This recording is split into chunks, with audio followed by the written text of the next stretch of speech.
muslimin wal muslimat, jamaah Masjid Salsabil yang semoga senantiasa dirahmati oleh Allah Subhanahu wa taala. Semoga tidak bosan-bosannya kita memanjatkan puji dan syukur kehadiran Allah Subhanahu wa taala. Sebagaimana juga Allah tidak bosan-bosannya melimpahkan rahmat dan nikmat yang besar kepada kita. Baik itu nikmat yang zahir maupun yang batin. Baik itu berupa nikmat yang tampak langsung di mata kita maupun yang tidak tampak.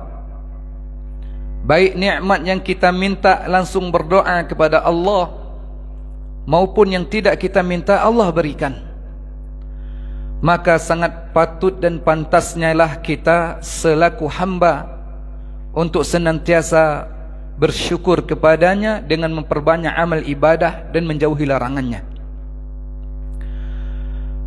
Dan salawat dan salam marilah sama-sama kita peruntukkan untuk junjungan kita, suri tauladan kita, yaitu Rasulullah Muhammad sallallahu alaihi wasallam, yang mana beliau terus berjuang meninggikan kalimat Islam sehingga Islam menjadi tinggi. Al-Islam ya'lu wa la yu'la alaih.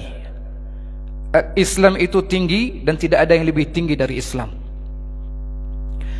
Mengorbankan harta, tenaga, fikiran beliau sampai Islam tegak dan jaya, sebagaimana kenikmatan yang kita rasakan pada hari ini. Bapak Ibu kaum muslimin wal muslimat rahimani wa rahimakumullah, di antara perkara yang dapat membuat kehidupan seseorang akan menjadi indah, kehidupan kita menjadi indah, adalah al-mahabbah atau cinta. Setiap orang pasti senang dicintai dan setiap orang pasti senang mencintai. Itu fitrah manusia, Bu. Awak pasti senang dicintai dan senang pula mencintai. Siapapun itu, baik laki-laki, perempuan, tua atau muda, besar ataupun kecil, pasti fitrah kita senang mencintai dan dicintai.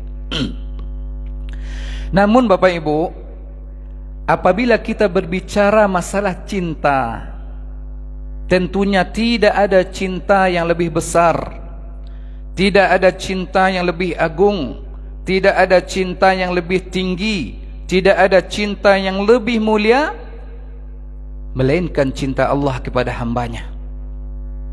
Inilah cinta yang sebenarnya. Tidak ada cinta yang lebih tinggi melainkan cinta Allah. Karena Bapak Ibu, saking tingginya cinta Allah, saking mulianya, agungnya, besarnya cinta Allah ini, inilah yang membuat para sahabat-sahabat Nabi terdahulu berlomba-lomba mengejar cinta Allah, berlomba-lomba berebut mengejarkan kecintaan Allah Subhanahu wa taala. Sebagaimana sebuah kisah di dalam perang Khaybar, hadis yang diriwayatkan oleh Imam Bukhari dan Muslim. Bapak Ibu, ketika perang Khaybar itu diceritakan di dalam hadis tersebut, di dalam perang Khaybar berapa kali lamanya susah untuk dijebol benteng Khaybar. Jadi benteng Khaybar ini Bapak Ibu adalah peperangan melawan Yahudi, ya, yang diusir dari kota Madinah. Mereka membentuk posko di Khaybar, membuat benteng di situ. Suatu ketika terjadi peperangan, dijebol beberapa kali, tidak berhasil Rasul dan para sahabat. Namun kaum muslimin, suatu ketika Rasulullah mengumpulkan para sahabat, dikumpulkan para sahabat dan Nabi. Di situ ada sahabat-sahabat senior, ada sahabat yang baru masuk Islam. Lalu dikatakanlah oleh Nabi, la u'tiyanna ar-rayata ghadan rajulan yuhibbullaha wa rasulahu wa yuhibbuhullahu wa rasuluhu yaftahullahu ala yadayhi. Besok, kata Nabi, aku akan serahkan tongkat komando perang, bendera perang, kepada seorang laki-laki yang mana laki-laki ini dia sangat mencintai Allah dan Rasulnya, dan yang lebih hebat lagi, Allah dan Rasulnya pun mencintai dia. Ini dikatakan oleh Nabi, Allah dan Rasulnya mencintai dia, akan kuserahkan kepada laki-laki ini besok. Jadi mendengar kata itu Bapak Ibu, mulai ketar-ketir para sahabat. Kepada siapa besok akan diberikan tongkat ini, bendera perang ini oleh Nabi SAW. Jadi semalamanlah para sahabat itu bergadang, tidak bisa tidur, menunggu besok harinya kepada siapa diberikan komando perang ini. Jadi besok harinya mereka bersama-sama menuju Nabi SAW. Kulluhum yarjuna an yu'taha. Jadi semuanya mereka itu berharap kepada mereka diberikan. Kenapa mereka berharap? Karena kata-kata Nabi tadi, dia mencintai Allah dan Rasulnya, dan lebih hebat lagi, Allah Rasulnya pun mencintai dia. Nah, ini yang jarang kata-kata ini. Itu yang mereka buru Bapak Ibu. Jadi sampai-sampai ketika menunggu Nabi mengumumkan nama itu, dikisahkan itu Umar bin Khattab, badannya yang besar, duduk tegak dengan memanjangkan batang lehernya agar nampak mukanya oleh Nabi SAW. Saking berharapnya mereka untuk mendapatkan bendera perang sebagai pemimpin. Padahal Bapak Ibu, pemimpin perang yang memegang bendera di zaman itu adalah sasaran empuk untuk dibunuh terlebih dahulu. Tapi mereka berharap. Untuk apa mereka berharap? Ingin terkenal? Tidak. Ingin viral? Tidak. Ingin dipuji? Tidak. Akan tetapi ingin meraih cinta Allah. Maka Rasul sallallahu alaihi wasallam memanggil seorang sahabat, Ali bin Abi Thalib radhiyallahu an. Mana Ali? Ya Rasulullah, beliau sedang di dalam tenda, sedang sakit mata. Ali sedang sakit mata ketika itu. Panggil. Lalu diludahi mata Ali oleh Rasul sallallahu alaihi wasallam, maka sembuh seketika. Dan memang kemenangan berada di pihak kaum muslimin di bawah kepemimpinan komando Ali bin Abi Thalib. Kaum muslimin rahimani wa rahimakumullah, begitu besarnya, begitu agungnya cinta Allah kepada hambanya. Ini yang kita buru. Di Ramadan pun ini yang kita buru. Ini adalah momen kesempatan emas bagi kita. Ini adalah peluang untuk mendulang pahala yang sebesar-besarnya, peluang untuk meraih cinta Allah dengan segala macam amal ibadah yang akan kita lakukan. Bagaimana tidak? Bagaimana Bapak Ibu? Para sahabat sangat memburu kecintaan Allah. Karena memang ketika Allah sudah jatuh cinta kepada seseorang, ketika Allah sudah cinta kepada seseorang, pasti ia akan mendapatkan banyak keutamaan. Baik di dalam hadis, juga di dalam Al-Quran. Pasti banyak keutamaan yang akan kita dapatkan Bapak Ibu. Di antara keutamaan yang akan didapatkan oleh seseorang jika dia telah mendapatkan cinta Allah Subhanahu wa taala. Ini. Jika Allah telah jatuh cinta kawak, lah jatuh cinta seseorang kepada Allah, kepada seseorang, yang pertama yang ia dapatkan, Allah akan menjaga dan melindungi hamba tersebut. Ini yang pertama. Allah pasti akan jaga dia. Allah akan lindungi dia. Apapun itu kegiatannya, baik di hidupnya di dunia maupun di akhirat. Apalagi di akhirat. Di dunia pun sudah dilindungi oleh Allah Subhanahu wa taala. Ini yang pertama. Keutamaan yang akan didapatkan oleh seseorang yang sudah berhasil meraih cinta Allah. Sebagaimana di dalam sebuah hadis qudsi yang diriwayatkan oleh Imam Bukhari, Allah berfirman, fa idza ahbabtuhu kuntu sam'ahu alladhi yasma'u bihi wa basarahu alladhi yubsiru bihi wa yadahu allati yabtishu biha wa rijlahu allati yamshi biha. Kata Allah, Bu, jika aku sudah mencintai hamba, jika aku sudah jatuh cinta kepada seseorang hamba, maka aku akan menjadi matanya yang ia gunakan untuk melihat. Lalu aku akan menjadi telinganya yang ia gunakan untuk mendengar. Aku akan menjadi tangannya yang ia gunakan untuk menyentuh. Aku akan menjadi kakinya yang ia gunakan untuk berjalan. Nah ini maksudnya kau. Jadi ketika seseorang sudah dicintai oleh Allah, Allah akan jaga matanya dari melihat hal-hal yang haram, melihat hal-hal yang tidak Allah ridai. Allah akan bimbing pula matanya untuk melihat hal-hal yang Allah ridai. Jadi mungkin bisa juga untuk muhasabah untuk diri kita pribadi dan jemaah semuanya. Ketika mata kita masih belum terjaga, apakah Allah sudah cinta ke kita? Ketika kita masih melihat yang Allah hendak ridai, ketika kita masih melihat apa-apa yang tidak disukai oleh Allah, baik secara terang-terangan maupun sembunyi-sembunyi, apakah sudah Allah cinta kepada kita? Ini yang perlu kita pertanyakan, Bapak Ibu. Allah juga akan menjaga telinganya dari mendengar hal-hal yang haram, mendengar yang tidak Allah sukai. Allah jaga telinganya. Ini tanda orang sudah dicintai oleh Allah. Allah juga jaga tangannya dari memegang atau menyentuh hal-hal yang tidak Allah sukai, baik itu menyentuh atau meraba apa, baik itu menandatangani yang haram, itu Allah jaga. Dan juga Allah akan jaga kakinya untuk melangkah ke tempat-tempat yang haram. Ya. Jadi Syekh bin Baz beliau mengatakan maksud dari hadis qudsi ini adalah bahwasanya menjelaskan makna itu menjadi pendengaran, penglihatan tangan dan kakinya itu adalah bimbingan dari Allah dan menjadikan setiap gerak-geriknya dalam ketaatan kepada Allah. Dijago dari yang haram dan dibimbing oleh Allah untuk taat. Kaki itu digunakan untuk ke masjid, digunakan untuk mendengarkan kajian. Tangan itu digunakan untuk melakukan sesuatu yang Allah suka. Mata itu digunakan untuk melihat Al-Quran, untuk membaca Al-Quran, melihat pengajian. Ya, telinga itu didengarkan untuk mendengarkan murattal dan semua yang baik. Itu Allah akan bimbing. Ya, seperti seorang bapa. Kita kan punya anak di rumah, ibu punya anak. Kita akan bimbing anak-anak awak. Tak pingin anak awak itu apapun yang buruk-buruk terjadi, awak tagahan. Tak namuh awak anak-anak awak cilako. Baik di rumah maupun di luar rumah, awak jagonya tari, awak pantaunya tari.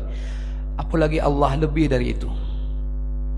Cinta Allah lebih dari itu. Kalau sudah dicintai seorang hamba tersebut oleh Allah Subhanahu wa taala, Allah akan jaga. Dan ini janji Allah.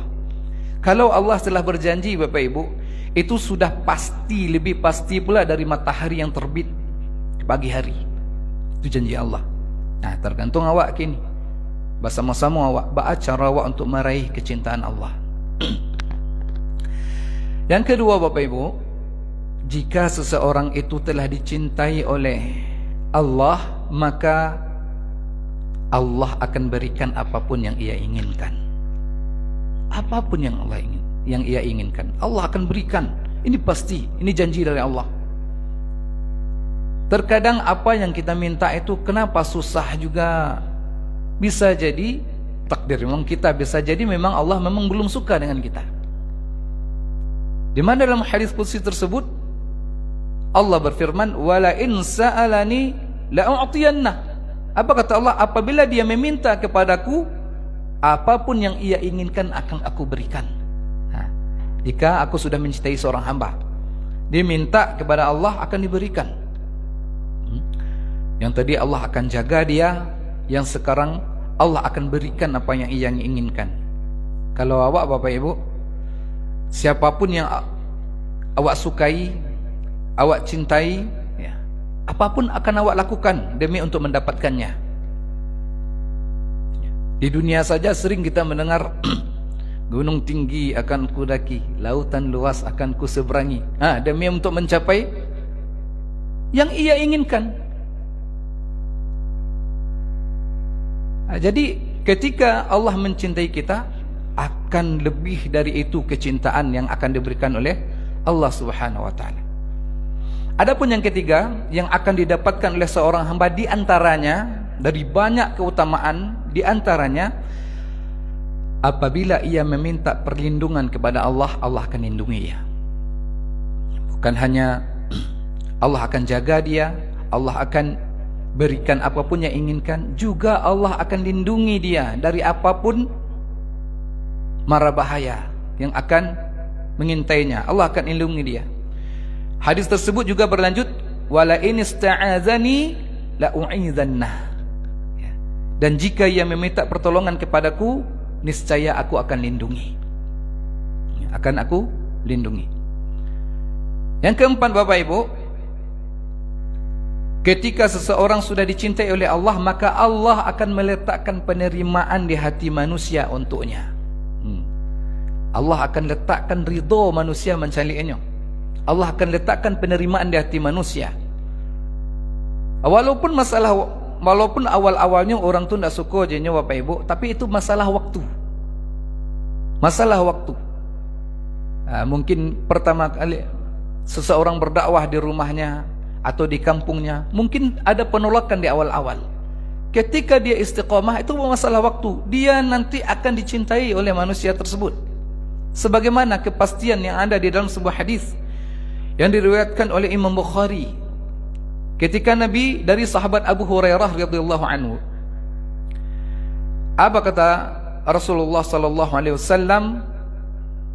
An Abi Hurairah radhiyallahu anhu qala Rasulullah sallallahu alaihi wasallam, inna Allah tabaraka wa ta'ala idza ahabba 'abdan nada Jibril, inna Allah qad ahabba fulanan fa ahibbuh. Jadi Bapak Ibu, ketika seseorang itu dah dicintai oleh Allah, Allah panggil Jibril. Itu di langit lah, yang tadi di bumi. Sekarang di langit apa yang terjadi ketika Allah mencintai hamba? Allah panggil Jibril, sini Jibril, asisten Allah subhanahu wa ta'ala. Allah panggil, inna Allah qad ahabba fulanan fa ahibbuh. Wahai Jibril, sesungguhnya Allah mencintai seorang hamba fulan, maka tugasmu mencintai dia. Lalu fayuhibbuhu Jibril, lalu secara otomatis Jibril mencintai orang tersebut, mencintai fulan tersebut. Setelah diumumkan ke Jibril, lalu apakah hanya sampai di sana saja? Tidak. Thumma yunadi Jibrilu fi ahli sama. Lalu kemudian Jibril itu menyampaikan ke seluruh penduduk langit. Jadi malaikat-malaikat yang banyak itu disampaikan oleh Jibril. Apa kata Jibril? Inna Allah qad ahabba fulan fa ahibbuh. Sesungguhnya Allah mencintai fulan itu, maka kalian semuanya wajib mencintai dia. Dia diumumkan oleh Allah ke seluruh malaikat. Berapa banyaknya malaikat Bapak Ibu? Malaikat itu lebih banyak dari pasir-pasir yang ada di bumi ini, bintang-bintang yang ada di langit. Jumlah malaikat luar biasa, besar-besar. Semuanya diumumkan oleh Jibril. Sesungguhnya Allah mencintai fulan itu, dan kalian cintailah dia. Terus apa yang terjadi? Fayuhibbuhu ahlus sama. Lalu ia dicintai oleh seluruh penduduk langit. Itulah dia tu cinta Allah tu. Dimintanya ke Jibril, disampaikan ke Jibril, langsung otomatis Jibril mencintainya karena kepatuhan dan ketaatan Jibril. Lalu diumumkan pula dari Jibril ke seluruh malaikat yang lain, semua malaikat mencintainya. Lalu apa yang terjadi setelah penduduk langit mencintainya? Summa yudha'u lahul qabulu fi ahli al-ard. Lalu setelah itu baru Allah turunkan ke bumi penerimaan di hati manusia untuknya. Penerimaan di hati manusia untuknya. Memang Bapak Ibu, masalah waktu itu tidak menjamin. Suatu ketika, sebuah kisah dari ulama kita Syekh Dr. Zaid Ahluqurun, beliau pernah datang pergi ke sebuah kampung yang terpencil di Jazirah Arab. Ya, Syekh Dr. Zaid Ahluqurun, beliau pernah pergi ke kampung yang terpencil di Jazirah Arab. Lalu setelah beliau sampai di kampung tersebut, waktu itu Syekh bin Baz masih hidup. Apa kata beliau menanyakan kepada orang-orang kampung? Wahai bapak, wahai ibu, apakah kalian kenal dengan Syekh bin Baz, Abdul Aziz bin Baz? Lalu dikatakan oleh orang kampung, manalah kami kenal. Kami tidak kenal, wahai imam. Itu apa kata Syekh Dr. Zain Al-Qurun? Alangkah anehnya kalian. Padahal Syekh bin Baz ini, beliau begitu banyak kajiannya di televisi, di radio, ya, banyak jamaahnya yang mengikuti kajiannya, lah viral, begitulah kira-kira. Namun apa jawaban mereka? Manalah mungkin kami tahu, wahai imam, kami di kampung mana ada radio, mana ada TV, dari mana sampai informasinya ke kami? Tapi wahai imam, dengan engkau menyebutkan namanya saja kami sudah jatuh cinta kepada beliau. Walaupun jauh, walaupun tidak kenal, ketika Allah itulah suka dengan seorang hamba, insya Allah, maka walaupun tanpa kenal pun Allah jatuhkan rasa cinta kepada orang lain kepadanya. Pernah satu ketika seorang ulama belanja, ya, seorang ulama belanja, lalu nampak sama jamaahnya. Apa kata jamaahnya itu? Pergi mengatakan kepada orang yang jualan tersebut, wahai bapak, ini adalah ulama kami, ini adalah ulama kita, maka murahkanlah harganya.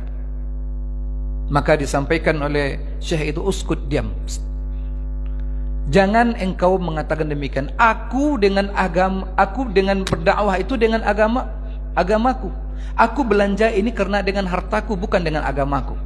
Maka diamlah engkau, biarkanlah seperti itu. Ya.